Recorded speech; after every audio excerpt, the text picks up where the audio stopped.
एक दिन प्याज नखाँदा हाम्रो शरीर कति फरक खालको हुने गर्छ। तपाईहरुले एक दिन प्याज सेवन गर्नु भएन भने कस्तो प्रकारको समस्या अथवा कस्तो प्रकारको प्रभाव देखिन्छ त? दैनिक प्याज खानुका के फाइदा छन् त्यस बारेमा पनि हामी जानकारी दिनेछौं र प्याज सेवन नगर्ने व्यक्तिको शरीर र प्याज सेवन गर्ने व्यक्तिको शरीरमा कस्तो प्रकारको भिन्नता हुने गर्छ यसबारे पनि हामी विस्तृत जानकारी दिनेछौं। जुन तपाईहरुले तस्बिरमा हेरिरहेको प्याज, यही प्याजको सेवन गर्दाखेरि के कस्ता फाइदाहरू हुने गर्छन् र प्याजलाई कसरी सेवन गर्न सकिन्छ त, यस विषयवस्तुको बारेमा विस्तृत जानकारी दिनेछौं। तपाईहरु भने यस भिडियोलाई अन्त्यसम्म हेरेर साथ दिनुहोला।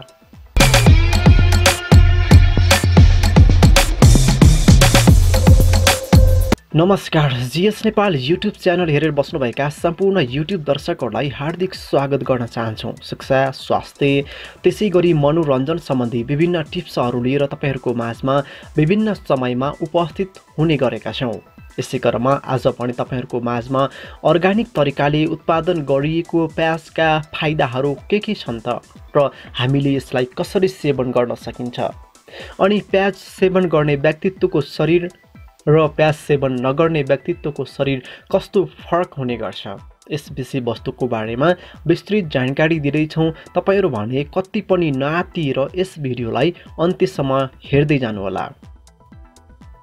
प्याजले हाम्रो शरीरको रोग प्रतिरोधी क्षमतामा अत्याधिक मात्रामा बढाउने गर्छ। यो खाना अरुचि जस्तै विभिन्न समस्याहरू हुनेहरूलाई निकै फाइदा पुर्याउने गर्छ। यो हरेक प्रकारको तरकारीमा पनि प्रयोग गर्न सकिन्छ र यो हरेक प्रकारका व्यक्तित्वहरूले पनि सेवन गर्न सकिन्छ। यसलाई काँचै वा पकाएर सेवन गर्न सकिन्छ, तर यसलाई बढी प्रभावकारी र यसको तत्त्वहरू सजिलैसँग प्राप्त गर्नको लागि खाना सँगसँगै सलादको रूपमा प्रयोग गर्नुभयो भने यसले निकै नै फाइदा पुर्याउने गर्दछ। प्याजमा भिटामिन सी हुने गर्छ। प्याजमा भएको भिटामिन सी क्यान्सर रोकथामको लागि सहयोगी हुने गर्दछ।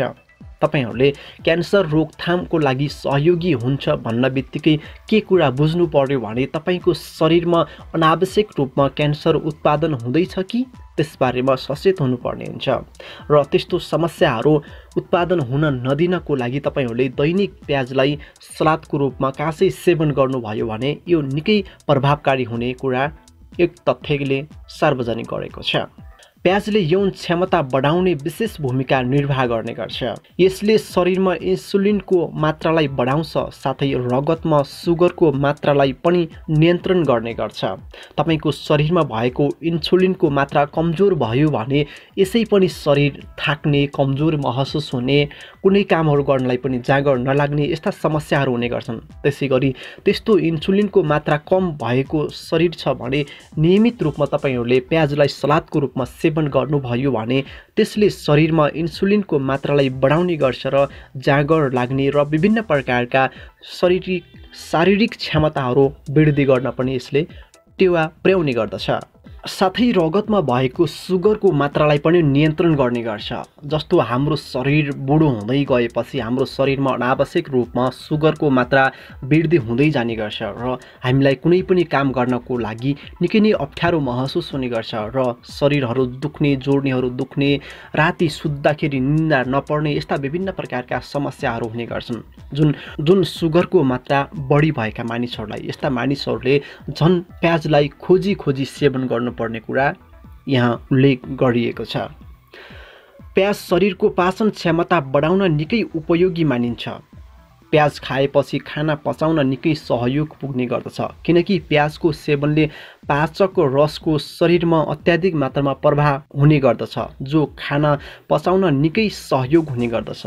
तपाईहरुले अगाडि पनि हामीहरूले जोड्यौं कि खाना सँगसँगै सलादको रूपमा तपाईहरुले काँचो प्याजलाई प्रयोग गर्नुभयो भने पाचन प्रक्रियालाई पनि निकै नै सहयोग पुर्याउने गर्छ र तपाईको शरीरमा भएको विभिन्न प्रकारका समस्याहरूलाई निराकरण गर्दै पाचन प्रक्रियालाई सक्रिय बनाएर सजिलैसँग पेटको समस्यालाई पनि कन्ट्रोल गर्नलाई प्याजले निकै नै ठूला भूमिका खेल्ने गर्दछ।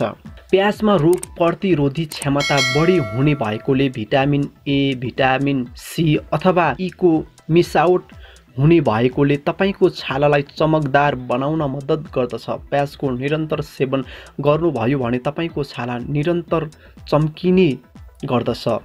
आयु बढाउन पनि यसको प्रयोग गर्न सकिन्छ।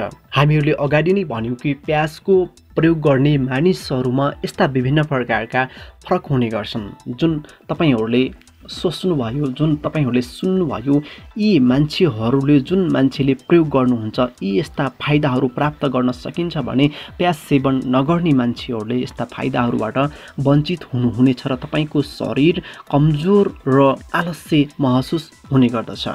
सजिलैसँग हामीले आफ्नै बारीमा उत्पादन गर्न सक्छौँ प्याजलाई, तर हामीले अर्ग्यानिक तरिकाले उत्पादन गर्नुपर्ने हुन्छ। प्याज हामीले काँचै सेवन गर्दाखेरि अर्ग्यानिक तरिकाले उत्पादन गरिएको छैन, विषादी प्रयोग गरिएको छ, विभिन्न प्रकारका औषधि प्रयोग गरिएको छ भने यसले शरीरमा अर्को नकारात्मक असर पनि पार्न सक्छ। त्यसैले हाम्रो शरीरलाई स्वस्थ राख्नको लागि पहिलो कुरा त अर्ग्यानिक तरिकाले उत्पादन भएको हो या त होइन भन्ने बारेमा तपाईँहरूले बुझ्न जरुरत हुने गर्छ। प्याज सेवन गर्दाखेरि तपाईहरूले ध्यान दिनुपर्ने कुरा के छ भने प्याज अर्ग्यानिक तरिकाले उत्पादन भएको हो कि होइन, कुन देशबाट आयात गरिएको हो, कुन देशमा उत्पादन भएको हो अथवा आफ्नै घरमा उत्पादन भएको हो भन्ने कुराहरू जान्न निकै जरुरत हुने गर्छ।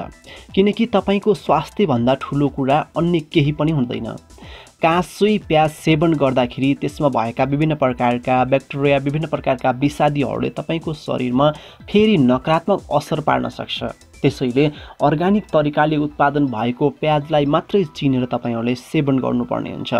हामीले आफ्नै घरमा उत्पादन गऱ्यौँ भने सजिलैसँग थाहा हुन्छ कि हामीले उत्पादन गरेको प्याज अर्ग्यानिक छ भन्ने बारेमा, र तपाईँले छिमेकीको घरमा भए पनि निहालेर हेर्न सक्नुहुन्छ त्यो अर्ग्यानिक तरिकाले उत्पादन भएको हो कि होइन। अथवा बजारमा तपाईँहरूले रहेको प्याजलाई किन्नुहुन्छ भने कसरी अर्ग्यानिक हो कि होइन भन्ने चिन्ने तरिकाहरू तपाईँहरूलाई केही साना टिप्सहरू दिन चाहन्छौँ।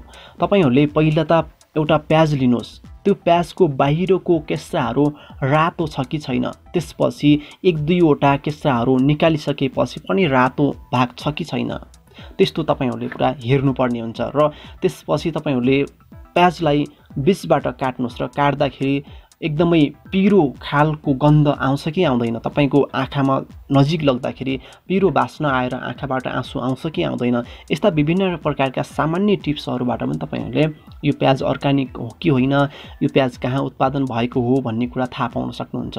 व्यापारीहरूले अर्ग्यानिक हो कि होइन भनेर तपाईँले सोध्नुभयो भने उनीहरूले त भन्ने गर्छन् अर्ग्यानिक हो भनेर, उनीहरूको व्यापार व्यवसाय बढाउनु छ, त्यसैले पनि उनीहरूले तपाईँलाई छोटो समयसम्म ठग्नको लागि पनि त्यस्तो भन्न सक्छन्। तर सजिलैसँग तपाईँहरूले अर्ग्यानिक हो कि होइन भन्ने कुरा बुझ्न जरुरत छ। थाहा पाउनु भएन भने तपाईँहरूले काँचै प्याज सेवन नगर्नुहोला, र काँचै प्याज तपाईँहरूले आफै सेवन गर्न चाहनुहुन्छ भने अर्ग्यानिक तरिकाले उत्पादन भएको हो कि होइन भन्ने कुरा प्रमाणित गरेर अथवा थाहा पाएर मात्रै प्रयोग गर्नुपर्ने हुन्छ। त्यसै गरी हामी अर्को एउटा टिप्स के दिन चाहन्छौँ भने धेरै जसो हाम्रो भिडियोहरू विदेशमा रहनुहुने साथीहरूले हेर्ने गर्नुहुन्छ। विदेशमा रहनुहुने साथीहरूको लागि त केही नै समस्या छैन, किनकि त्यहाँ विदेशमा अर्ग्यानिक तरिकाले उत्पादन भएका प्याजहरू छुट्टै राखिएको हुन्छ, औषधिहरू प्रयोग गरेका छुट्टै राखिएको हुन्छ, त्यसपछि विभिन्न प्रकारका फ्याकल्टीहरू छुट्याएर राखिएको हुन्छ।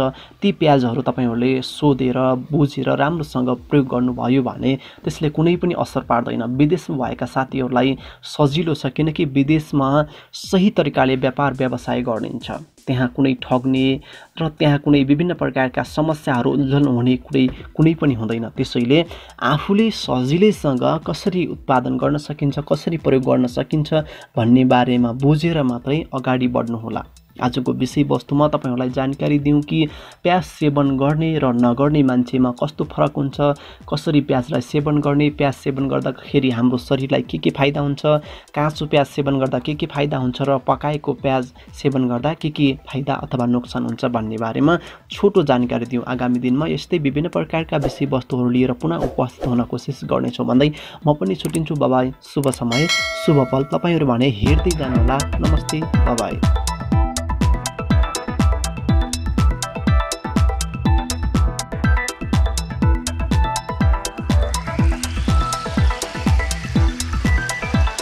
gsnepal.com तपाईहरु हेर्दै जानुहोस्, हामी अपडेट गर्दै जानेछौं र हेरिसकेपछि मन पर्यो भने सब्स्क्राइब गर्न भएन भन्नुहोला।